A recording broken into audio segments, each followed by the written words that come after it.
নির্বাচন নিয়ে আমার কিছু বলার নেই, কেননা 2024 সালে দ্বাদশ নির্বাচন এক ইঁদুর আর বিড়ালের বন্ধুত্ব। একটা গল্প শোনাই, ইঁদুর আর বিড়ালের বন্ধুত্ব।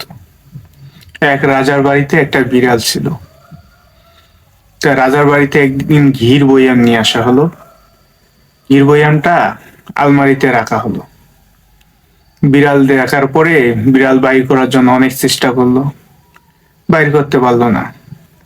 তারপরে একদিন ইঁদুরের কাছে যায় বন্দুকতোর হাত বাড়ালো, বলল ইঁদুরকে যে ক্ষীর বয়ামটাকে বাইর করার জন্য আমাকে সহযোগিতা করো, বাইর করতে পারলে আমরা দুজনে ভাগাভাগি করে খাবো।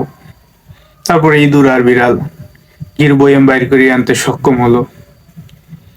তারপরে বিড়াল বলতেছে, আজ আমার খিদে নাই, আমি খাবো না, তুমি হেফাজতে রেখে দাও, অন্য একদিন আমরা ভাগাভাগি করে খাবো।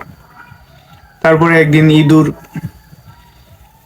ছিল না, বিড়াল বিড়াল সুযোগ বুঝে একদিন পুরোটাই খেয়ে ফেললো।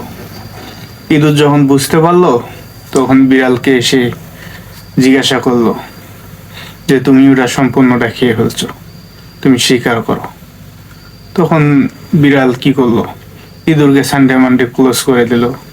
তা বাস্তবতাটা এরকম, ইঁদুর আর বিড়ালের বন্ধুত্ব কখনোই হয় না, এটা আমরা সবাই জানি। আর এই নিয়ে আমার কিছু বলার নেই, গল্প এই পর্যন্তই ছিল। ভালো লাগলে অবশ্যই লাইক করবেন, শেয়ার করবেন।